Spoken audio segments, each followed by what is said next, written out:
We know from many accounts of the Bush administration that there was also another powerful pro-war consensus within it, centered on Cheney, Rumsfeld, and the so-called cabal of PNAC, the Project for the New American Century, that before Bush's election had been lobbying vigorously and publicly for military action against Iraq. We know also that Rumsfeld's immediate response to 9/11 was to propose an attack on Iraq, and that planning for such an attack was indeed instituted on September the 17th. I've called these events deep events, events with a predictable accompanying pattern of official cover-ups backed up by amazing media malfunction and dishonest best-selling books. Some of these deep events, like the Kennedy assassination and 9/11, should be considered structural deep events because of their permanent impact on history. It is striking that these two structural events, the Kennedy assassination and 9/11, should both have been swiftly followed by America's engagement in ill-considered wars. The reverse is also true.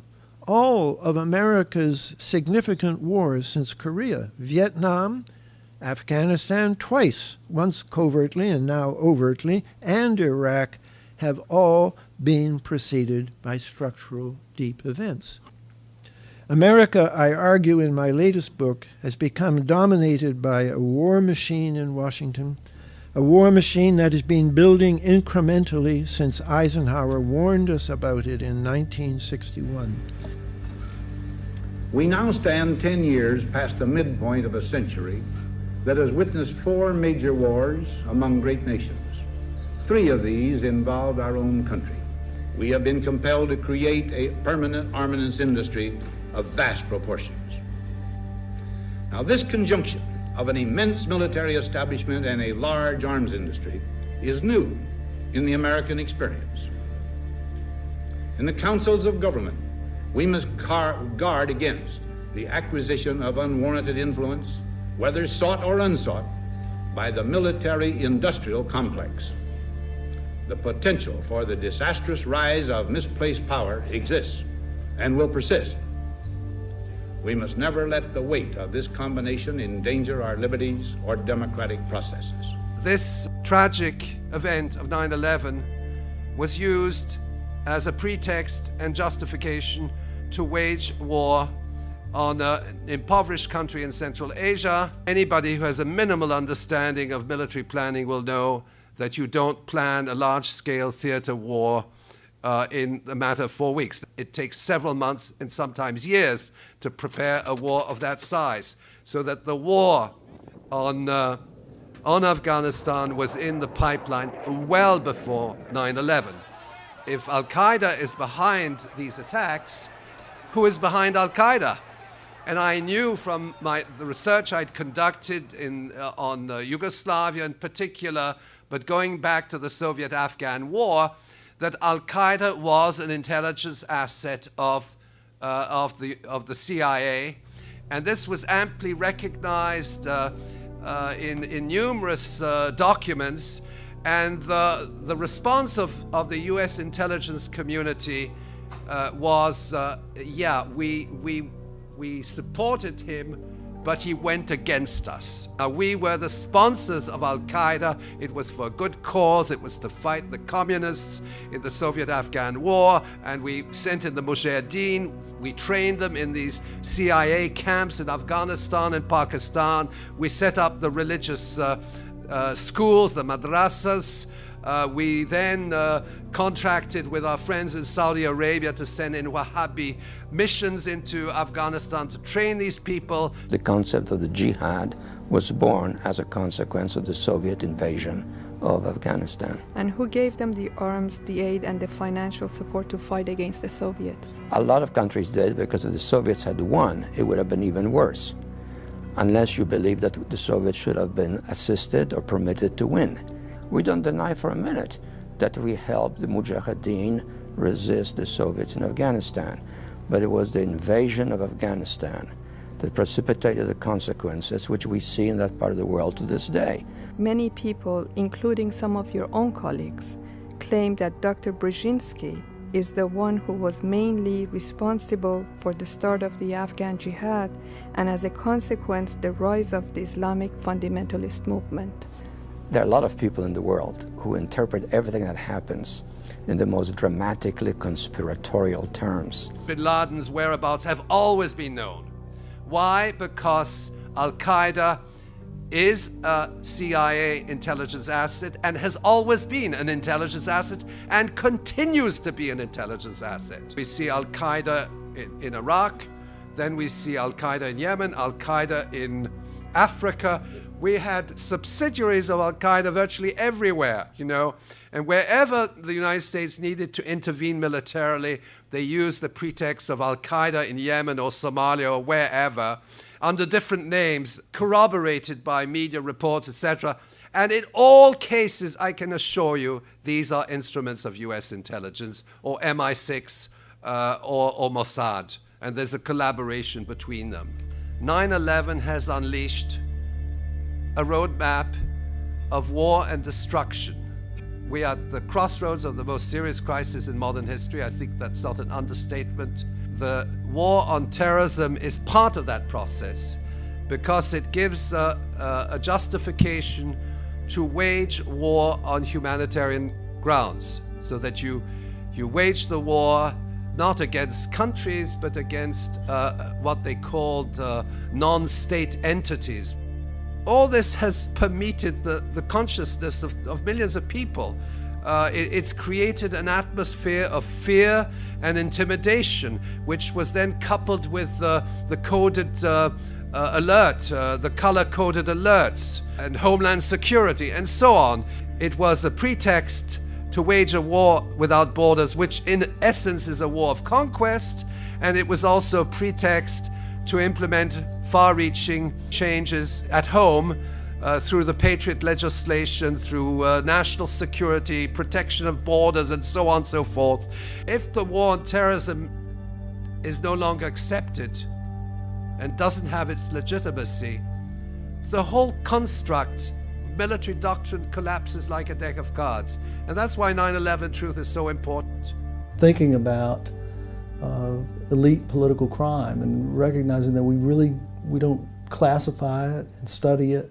When I looked at the literature in political science on Watergate, Iran-Contra, crimes like that, they treated them as exceptions, as something that rarely happened, and when they did, the elites were just misbehaving. But the more I looked into it, I realized, well, these are fairly common events. They're not often investigated, but they're pretty well known, and they're fairly common. And so I started studying this kind of criminality as a type of crime, like white-collar crime or hate crime, and I classified it, and I began collecting examples of it, and 9/11 fit the pattern. The investigation did not include any consideration of controlled demolition. Nobody looked in the debris for explosives or incendiaries. That to me indicated what's called guilty knowledge in criminology, that somebody didn't look because they knew that there would be something to find. One of the things I started studying was the Nuremberg war crimes trials, because there was an example of political crimes being prosecuted. And in the war crimes trials, the Nazis were accused of setting the Reichstag on fire. The main evidence was that immediately there were laws passed. They had a list already the night when the Reichstag was on fire. They had a list of the people they wanted arrested. And this was considered to be proof. And I thought, well, it's the same way with 9/11. There was an agenda already there, and it was rolled out immediately after the events, which suggests that there was foreknowledge and complicity to provide a pretext for these wars in the Middle East. The idea of conspiracy being an irrational belief, the idea of conspiracy is a sound legal concept. We use it all the time. We prosecute gangsters in the United States for conspiring. Conspiracies happen. We know that. Iran-Contra, Watergate. So how can you have a concept that dismisses all conspiracies as improbable or impossible? It also doesn't make any sense. It's an unsubstantiated theory of its own. When people dismiss conspiracy theories, what they're doing is embracing a coincidence theory. They're assuming that all these things, yeah, they didn't catch the hijackers getting on the planes, and yeah, there was a group of elites who said we needed to have a new Pearl Harbor. And yeah, there were all these war games going on at the time. And yeah, the buildings fell. All coincidental. All coincidences. So what's going on is you have an unsubstantiated theory that's being smuggled in with this pejorative term. But it is the opposite of the way we think about most crimes. If there was a man who married a wealthy woman and the woman died of a freak accident, and then he married another wealthy woman and she died of a freak accident, we would say, this guy's killing his wives. We would certainly suspect that. We would interrogate him. We want to know, where were you when she died from the freak accident? It would be our automatic response. The TV shows on crime use this constantly. They will look for patterns in crimes to identify the suspect. It's just a normal thing. It's criminology 101. And yet when we look at elite political crimes, we see them one at a time. Even when there are obvious connections, like the Kennedy assassinations or the 2000 and 2004 elections. Conspiracy theory is generally fairly widely accepted. If you do public opinion polls and ask people do they believe the official account of the assassination of President Kennedy, overwhelmingly people do not. They believe that there was some kind of conspiracy. The Kennedy assassination was reinvestigated in 1975. The Congress concluded there was a conspiracy, but they didn't know who. It was never prosecuted. The CIA and the intelligence agencies are actively shaping how we perceive events. And we know this because the conspiracy theory concept, there was a propaganda program initiated by the CIA to get people to use that term as a counter to critics of the Warren Commission. I'm just a patsy. I first understood conspiracy theory when they were talking about the Kennedy assassination, and it's the choice between, was it a lone gunman or was it a conspiracy? And so that's where the term comes from. It doesn't even apply here. The official story is a conspiracy theory in a literal sense, that you have this conspiracy of a bunch of people to make this thing happen. What I'm basically saying, and what most of the people in the truth movement are saying, is yes, there was a conspiracy, but it wasn't a bunch of Arabs that got together and did this. It's basically a bunch of rich, powerful guys in white shirts and ties and suits and so forth, that are the ones that we should be looking at. There's all the signs that the people who were behind this had to have had connections with military to have access even to the kinds of materials used to bring the buildings down. They had to have access to the buildings to be able to plan it. They had to have access to all the means they have to cover this up. So there's lots of signs that there are people working at various levels in a coordinated manner to make this event happen. It's very hard to convince people that American public officials would do these kinds of things. People just say, well, they wouldn't go along with it, and if they did, they couldn't organize it. It's too complicated. They couldn't organize an action like that and not have it detected. And if they could, somebody would talk and it would get out and we'd know about it. Americans know you can keep secrets. We kept the Manhattan Project secret. That had 100,000 people working on it. They built 3 cities from scratch. One was the 5th largest city in Tennessee. This word never got out. Get this, when Truman became president, he was not told about the Manhattan Project until he had been in office for over a week. So we can keep secrets. We kept secret our decoding of the Japanese and German secret codes. That was kept secret all through the war. The idea that you can't keep secrets among large groups of people is just mistaken. We're looking at the events of 9/11, but we tend to not think of 9/11 as connected to the anthrax letter attacks. I call this incident-specific myopia. So it's a nearsightedness. I think of it as driven, we're like victims, we're like abuse victims. These shocking events are so overwhelming, they loom large in our minds, in our perceptions, and we can't see them as if we were above and looking at a bunch of them. We can only just see the one and then see the other. The human brain is the most complex organism in the body, and thus the mechanisms by which the mind processes, interprets, and responds to information is equally complex. For example, the human brain is composed of hundreds of billions of neurons, each with thousands of synapses, creating a vastly complex and intricate neural network consisting of up to 100 trillion to up to a quadrillion synaptic connections. At any one time, this organ is processing an infinite amount of information, both from its internal and external environment, most of which we are unconscious of. However, it is often that information, of which we are largely unaware, that has the most significant influence over our thoughts, feelings, and behaviors. Even those thoughts, feelings, and behaviors that we adamantly believe to be consciously determined. We assume that when we are looking at something, we are consciously analyzing it based upon the visual information that is entering the brain from the eyes. But this is not entirely accurate. In fact, visual stimuli transduced by the rods and cones in the eyes and sent by electrochemical signals to the central nervous system via the optic nerves does not go directly to the occipital cortex, which is the primary region responsible for processing visual information. Instead, it first goes to the lateral geniculate nucleus of the thalamus, another region of the brain that is a part of the limbic system and important to emotional arousal. To put this in simpler terms, this means that you can experience an emotional reaction to something before you are consciously aware that you have even seen it, which in turn then affects how you see it. Alternative explanations of political assassinations, terrorist attacks, and other national tragedies that differ from official state accounts are sometimes dismissed by the general public because they evoke strong cognitive dissonance, a psychological phenomenon which occurs when new ideas or information conflict with previously formed ideologies and accepted beliefs.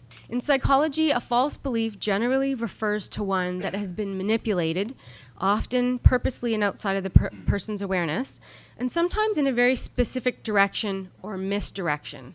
The use of repression and terror, including threats of censorship, suppression of information, imprisonment, and torture by leaders to silence political opponents and dissidents, is not exclusive to authoritarian states. Such tactics can also be employed by leaders of democratic states, a fact that can be difficult for people to acknowledge, especially if it is not consistent with their belief system. Although some people may harbor cynicism about bureaucrats and politicians, most do not want to believe that public officials in general, and especially those at the highest office, would participate in election tampering, assassinations, mass murder, or other high crimes, especially in democratic societies. Protecting democracy demands that citizens must be made aware of how they can be manipulated by government and media into forfeiting their civil liberties and duties. Information vital to protecting citizens from crimes against democracy orchestrated by the state, as history has repeatedly demonstrated, can happen particularly in times of disaster, collective shock, and national threat. I believe in human curiosity and human intelligence, and there's a limit to how long people can go on thinking that one bullet inflicted 7 wounds on 2 different people in the presidential car in Dallas in 1963. That sort of thing slowly becomes ridiculous because of what's being called paradigm shift. It's not that you persuade the older generation die. And then you have a new generation whose minds have not been distorted by the propaganda campaigns. The mainstream media are, in a sense, digging their grave by adhering to a position on conspiracy theories which they could get away with back in the days of the Kennedy assassination because they monopolized American access to information. They don't have that monopoly anymore, and they're losing to the internet. And one of the reasons that people are going to the internet and not to the mainstream media.